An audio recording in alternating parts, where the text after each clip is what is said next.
সালামু আলাইকুম। অন্য মঞ্চের আলাপচারিতায় আপনাদের সকলকে আমন্ত্রণ জানাচ্ছি। বেগম খালেদা জিয়া প্রয়াত হলেন। বিগত বেশ কিছুদিন ধরে তার শারীরিক অবস্থা, এমনকি তিনি আদৌ বেঁচে আছেন কিনা এই নিয়ে যাবতীয় জল্পনার অবসান ঘটিয়ে আজ 30শে ডিসেম্বর 2025 ভোর 6:15 বাংলাদেশের রাজনীতির এই মহিরুহ এবং সাবেক প্রধানমন্ত্রী ও বিএনপি চেয়ারপারসন বেগম খালেদা জিয়ার দেহ অবসান হয়েছে। এবার কেয়ার হাসপাতালে তিনি শেষ নিঃশ্বাস ত্যাগ করেন। তার প্রয়াণে ভারতের প্রধানমন্ত্রী গভীর শোক জ্ঞাপন করেছেন। নরেন্দ্র মোদী তার বার্তায় বলেছেন তার বাংলা অনুবাদ এরকম: আজ 30শে ডিসেম্বর 2025 সাবেক প্রধানমন্ত্রী বেগম খালেদা জিয়ার প্রয়াণে ভারতের প্রধানমন্ত্রী নরেন্দ্র মোদী তার অফিসিয়াল সোশ্যাল মিডিয়া পোস্টে লিখেছেন সেটা হলো, ঢাকার সাবেক প্রধানমন্ত্রী এবং বিএনপি চেয়ারপারসন বেগম খালেদা জিয়ার প্রয়াণে আমি গভীরভাবে শোকাহত। তার পরিবার এবং বাংলাদেশের সকল মানুষের প্রতি আমাদের সান্তরিক সমবেদনা। সর্বশক্তিমান তার পরিবারকে এই মর্মান্তিক ক্ষতি সহ্য করার শক্তি দান করুন। বাংলাদেশের প্রথম নারী প্রধানমন্ত্রী হিসাবে দেশটির উন্নয়নে তার গুরুত্বপূর্ণ অবদান এবং ভারত বাংলাদেশ সম্পর্কের ক্ষেত্রে তার ভূমিকা সর্বদা স্মরণীয় হয়ে থাকবে। 2015 সালে ঢাকায় তার সঙ্গে আমার উষ্ণ সাক্ষাতের কথা আমি স্মরণ করছি। আমরা আশা করি তার স্বপ্ন উত্তরাধিকার আমাদের অংশীদারিত্বকে ভবিষ্যতে পথ দেখাবে। তার আত্মার শান্তি কামনা করি। এটা লিখেছেন নরেন্দ্র মোদী তার পোস্টে। আগামীকাল সকালে রাজধানীর নয়াপল্টনে বিএনপি কেন্দ্রীয় কার্যালয়ের সামনে অথবা জাতীয় ঈদগাহ ময়দানে তার প্রথম জানাজা অনুষ্ঠিত হওয়ার কথা বলে খবর পাচ্ছি। আর তার দাফন সম্পর্কে যা জানা যাচ্ছে, বেগম জিয়ার শেষ ইচ্ছা এবং পারিবারিক সিদ্ধান্ত অনুযায়ী তাকে তার প্রিয়জনদের পাশে ঢাকার বনানীস্থ সামরিক কবরস্থানে অথবা তার পৈতৃক নিবাস বগুড়ায় দাফন করা হতে পারে। তবে দলের একটি বড় অংশ চাইছে তাকে জিয়া উদ্যানের, যার নাম আবার চন্দ্রিমা উদ্যান, সেই জিয়া উদ্যানের পাশে দাফন করতে। গত 15 বছর সেভাবে রাজনীতিতে সক্রিয় থাকতে না পারলেও বেগম জিয়ার মৃত্যু যে বাংলাদেশের রাজনীতিতে একটা বিরাট শূন্যতা নিয়ে এলো সেটা বলাই বাহুল্য।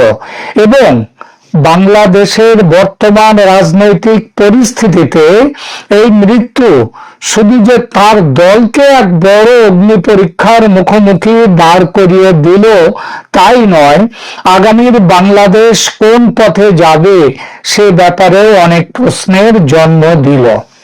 তারেক রহমানের রাজনৈতিক ভবিষ্যৎ, উত্তরাধিকার থেকে নেতৃত্ব, এইটা কিভাবে তারেক রহমান ব্যবহার করতে পারবেন তার উপরে অনেক কিছু নির্ভর করছে। বেগম খালেদা জিয়ার মৃত্যু এমন এক সময় হলো যখন তার উত্তরসূরি তারেক রহমান দীর্ঘ নির্বাসন কাটিয়ে দেশে ফিরেছেন। এটি বিএনপির জন্য যেমন আবেগের তেমনি রাজনৈতিক ভাবেও অত্যন্ত শক্তিশালী একটি মোড়। তারেক রহমান নিজে দেশে থাকায় বেগম জিয়ার জানাজা ও দাফন এটা কেবল একটি ধর্মীয় অনুষ্ঠান হিসেবে থাকবে না, বরং বিএনপির জন্য এক বিশাল পাবলিক শো অফ স্ট্রেংথ বা শক্তি প্রদর্শনের মহড়ায় পরিণত হতে যাচ্ছে। এবং ইনকিলাব মঞ্চের তারা যেভাবে ঢাকায় জমায়েত করবার জন্য ডাক দিয়েছে সারা দেশ থেকে, সেই পরিস্থিতিতে এই যে তার জানাজা, বেগম জিয়ার জানাজা এবং দাফন, এবং সেই উপলক্ষে বিএনপির বিশাল পাবলিক শো অফ স্ট্রেংথ একটা কনফ্রন্টেশনে যাবে কিনা সেটাও আমরা দেখব। তারেক রহমানের উপস্থিতি জানা যায়, তার যে সশরীরে অংশগ্রহণ নেতা কর্মীদের মধ্যে অভাবনীয় উদ্দীপনা সৃষ্টি করবে। এটি গত 15-16 বছরের মধ্যে বিএনপির সবচেয়ে বড় জনসমাগমে পরিণত হতে পারে। তারেক রহমানের উপস্থিতিতে চন্দ্রিমা উদ্যান বা অন্য কোনো গুরুত্বপূর্ণ স্থানে দাফনের দাবি জোরালো হতে পারে, যা সরকারের সাথে একটি প্রচ্ছন্ন দর কষাকষির সুযোগ তৈরি করবে। লন্ডনে থাকা অবস্থায় তারেক রহমানের বিরুদ্ধে যে রিমোট কন্ট্রোল রাজনীতির অভিযোগ ছিল, দেশে ফেরার মাধ্যমে তিনি তা মুছে দিয়েছেন।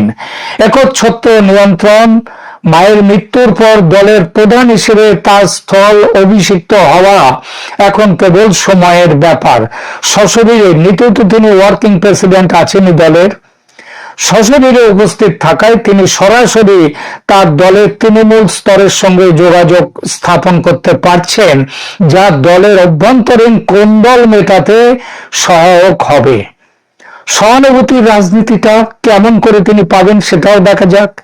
মায়ের মৃত্যুর শোককে শক্তিতে রূপান্তর করে তিনি নিজেকে সদ্য মাতৃহারা শোকার্ত পুত্র বা মজলুম জননেতা হিসেবে প্রতিষ্ঠিত করার সুযোগ পাচ্ছেন। এটি আসন্ন নির্বাচনে তাকে বাংলাদেশের অন্য যে কোনো নেতার চেয়ে জনমতের বিচারে এগিয়ে রাখতে পারে। আপনারা মাথায় রাখবেন, রাজীব গান্ধীর মৃত্যুর পর কংগ্রেস কিভাবে বিশাল শক্তি নিয়ে ক্ষমতায় এসেছিল, কিংবা ইন্দিরা গান্ধীর মৃত্যুর পর রাজীব গান্ধী কিভাবে বিশাল শক্তি নিয়ে ক্ষমতায় এসেছিল। তবে সুযোগ যেমন তারেক রহমানের সামনে এসেছে, দুর্যোগও কম নয়। অনেক চ্যালেঞ্জ। তিনি দেশে থাকায় তার বিরুদ্ধে চলা যে পুরনো মামলা ও তার দণ্ডগুলো কার্যকর করার একটি আইনি ঝুঁকি সব সময় থাকবে। তিনি এই আইনি লড়াইকে রাজপথের আন্দোলনের সঙ্গে কিভাবে সমন্বয় করতে পারবেন সেটা দেখার বিষয়। কিন্তু তার সামনে সবচেয়ে যে বড় চ্যালেঞ্জ, সেটা হলো জামাতের কৌশল ও -2 ফর্মুলা। বেগম জিয়ার মৃত্যু এবং তারেক রহমানের প্রত্যাবর্তন, এই দুয়ের মাঝে জামায়াত ইসলামী একটি সূক্ষ্ম রাজনৈতিক চাল চালতে পারে। সূক্ষ্ম কিন্তু অসীম ক্ষমতাধর সেই চাল। সেটা কি? -2কে নতুন রূপে প্রতিষ্ঠিত করতে পারে। শেখ হাসিনা এমনিতেই তো দেশের বাইরে, আর খালেদা জিয়া মৃত। বাংলাদেশ সেনাবাহিনী ও তার প্রধান ওয়াকারুজ্জামান স্পষ্টতই জামাত শিবিরের লোক। এই পরিস্থিতি ঠিক সেনা সমর্থিত কেয়ারটেকার সরকারের কয়েক বছর আগের -2 ফর্মুলার সময়কার বাংলাদেশের মতো যেন অবিকল। -2 ফর্মুলা সাধারণত দুই নেত্রীকে সরানোর কথা বললেও এখন তো দুই নেত্রীর কেউ নেই। ফলত বর্তমানে শেখ হাসিনা তিনি ভারতে, দেশের বাইরে তিনি নির্বাসিত, আর বর্তমান প্রেক্ষাপট খালেদা জিয়া তো মৃত।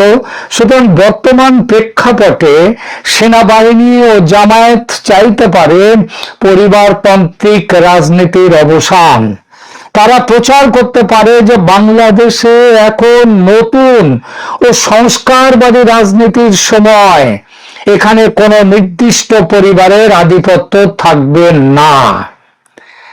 এবং এই সাথে সাথে বিএনপিকে চাপে রাখবার চেষ্টা করবে জামাত।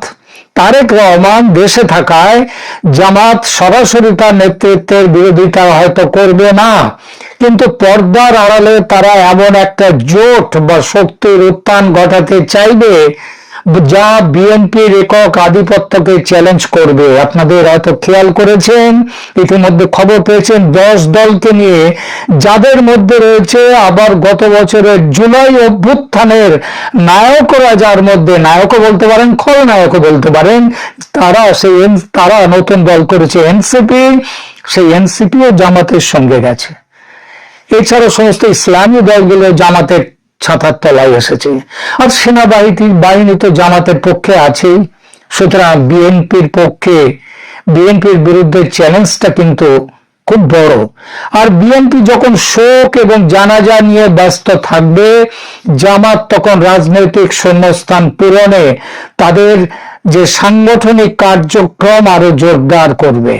তারা নিজেদের ক্লিন ইমেজের দল হিসেবে এবং ইসলামের রক্ষাকর্তা হিসেবে উপস্থাপন করে বিএনপির ভোটারদের একটা অংশকে টানার চেষ্টা করতে পারে, এবং অলরেডি সে কাজ শুরু হয়ে গেছে। ওই আখতারুজ্জামান সমেত, মেজর আখতারুজ্জামান, তিনি যেমন বিএনপি ছেড়ে জামাতে ইতিমধ্যে ঢুকে গেছেন, তেমনি বিএনপির অনেক নেতা পা বাড়িয়ে আছেন জামাতের দিকে চলে যাবেন।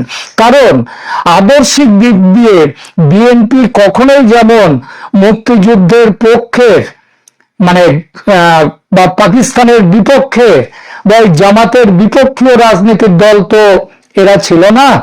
যা বিএনপি আজকে এই পরিস্থিতিতে বলতে বাধ্য, বিএনপির আদর্শ একটা খিচুড়ি, তাতে সাম্প্রদায়িকতা রয়েছে, মুক্তিযুদ্ধ রয়েছে, মুক্তিযুদ্ধের বিরোধিতা রয়েছে, সব মিলিয়ে মিশিয়ে বিএনপি একটি খিচুড়ি দল। সব জায়গাতে এখান থেকে 2 চামচ, ওখান থেকে 2 চামচ, সেখান থেকে 2 চামচ, এইভাবে করে নিয়ে বিএনপির আদর্শ। ফলে বিএনপিতে মুক্তিযুদ্ধের পক্ষের মানুষজন যেমন আছে, মুক্তিযুদ্ধের বিপক্ষের মানুষও আছেন, পাকিস্তানের পক্ষেও মানুষও আছেন। সেই ভোটারদের, তাদের একটা বড় অংশকে এখন টানবে কারা? জামায়াতের জামায়াত। কিন্তু বিএনপির, এটা ছাড়াও বিএনপির সামনে সবচেয়ে বড় চ্যালেঞ্জ হলো, গত 1.5 বছর বিএনপি একটি মুক্তিযুদ্ধ বিরোধী তাদের ছবি তৈরি করেছে নিজেদের জন্য। শেখ হাসিনা স্বয়ং অভিযোগ করেছেন ধানমন্ডি 32 নম্বর বাড়ি ভেঙেছে, প্রথম বাড়িটায় আঘাত করেছে, ভেঙেছে বিএনপি। এখন জামায়াতের বিরুদ্ধে বিএনপি কি মুক্তিযুদ্ধের অন্যতম সৈনিকের ভূমিকা নতুন করে গ্রহণ করতে পারবে? মানুষ তাদের গ্রহণ করবে? এটা একটা বড় চ্যালেঞ্জ। বেগম খালেদা জিয়ার প্রয়াণ এবং তারেক রহমানের স্বদেশে উপস্থিতিতে বাংলাদেশের রাজনীতিতে মুক্তিযুদ্ধের চেতনা ও বিএনপি জামায়াত সম্পর্ক এক নতুন বাঁকে এসে দাঁড়িয়েছে। গত 1.5 বছর এবং বিশেষ করে 2024-এর ছাত্র জনতার অভ্যুত্থান পরবর্তী সময়ে বিএনপির অবস্থানে যে পরিবর্তনগুলো এসেছে, তা কিন্তু বিএনপিকে ভাবিয়ে তুলবে, একটা বড় চ্যালেঞ্জ তৈরি করবে। মুক্তিযুদ্ধের নতুন বয়ান তাই তৈরি করছে বিএনপি। দীর্ঘদিন ধরে আওয়ামী লীগকে তারা অভিযুক্ত করেছে যে মুক্তিযুদ্ধের সমস্ত ক্রেডিট আওয়ামী লীগ দখল করে নিয়েছে। কিন্তু গত 1.5 বছর ধরে মাঠে তো আওয়ামী লীগ নেই, তাহলে বিএনপি কেন মুক্তিযুদ্ধের শরিক হিসেবে, ধারক হিসেবে নিজেদেরকে প্রতিষ্ঠিত করতে পারল না? এখন সেই রাস্তায় বিএনপিকে হাঁটতে হবে। তারেক রহমান দেশে ফিরে তার 25শে ডিসেম্বরের ভাষণে মুক্তিযুদ্ধের একটি সমান্তরাল ও অন্তর্ভুক্তিমূলক বয়ান তুলে ধরেছেন। তিনি বলেছেন যে তারেক রহমান 1971 সালের মুক্তিযুদ্ধকে 2024 সালের গণ অভ্যুত্থানের সাথে মিলিয়ে দেখেছেন। তিনি দাবি করেছেন যে 71-এ মানুষ স্বৈরাচারের বিরুদ্ধে লড়েছিল, 24-এও ঠিক স্বৈরাচারের বিরুদ্ধে স্বাধীনতা ও সার্বভৌমত্ব রক্ষায় ছাত্র জনতা লড়েছে। ইতিহাসের বিকৃতি রোধ করবার সেই জন্য আওয়ামী লীগের ঘাড়ে কিছু দোষ চাপিয়ে তিনি ইতিহাসের বিকৃতি রোধে, যেটা বিএনপি এতদিন ব্যস্ত ছিল, সেই চেষ্টা শুরু করেছেন। তিনি বলেছেন আওয়ামী লীগ ব্যক্তিগত স্বার্থে মুক্তিযুদ্ধের ইতিহাস বিকৃত করেছে, ফলে বিএনপি এখন নিজেদের মুক্তিযুদ্ধের অন্যতম সৈনিক হিসেবে প্রমাণের চেয়ে মুক্তিযুদ্ধের প্রকৃত চেতনার রক্ষক হিসেবে নিজেদের উপস্থাপন করার কৌশল নিয়েছে। তারা কতটা সফল হবে ভবিষ্যৎ বলবে। ধানমন্ডি 32 নম্বর বাড়ি ভাঙা নিয়ে শেখ হাসিনার অভিযোগ সম্পর্কে বিএনপি কি ডিফেন্স নিচ্ছে?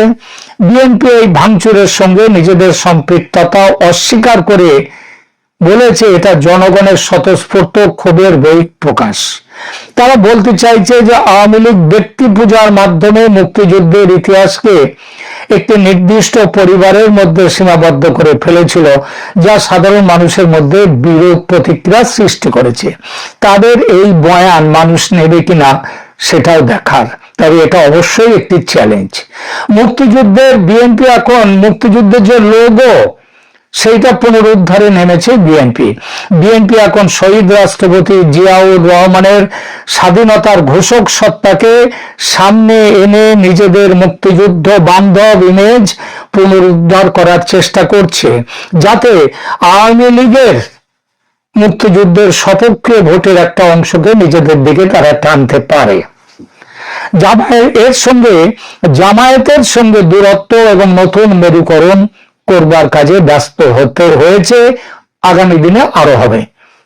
জামায়াতে ইসলামীর সাথে বিএনপির সম্পর্ক এখন আর ভালো নেই।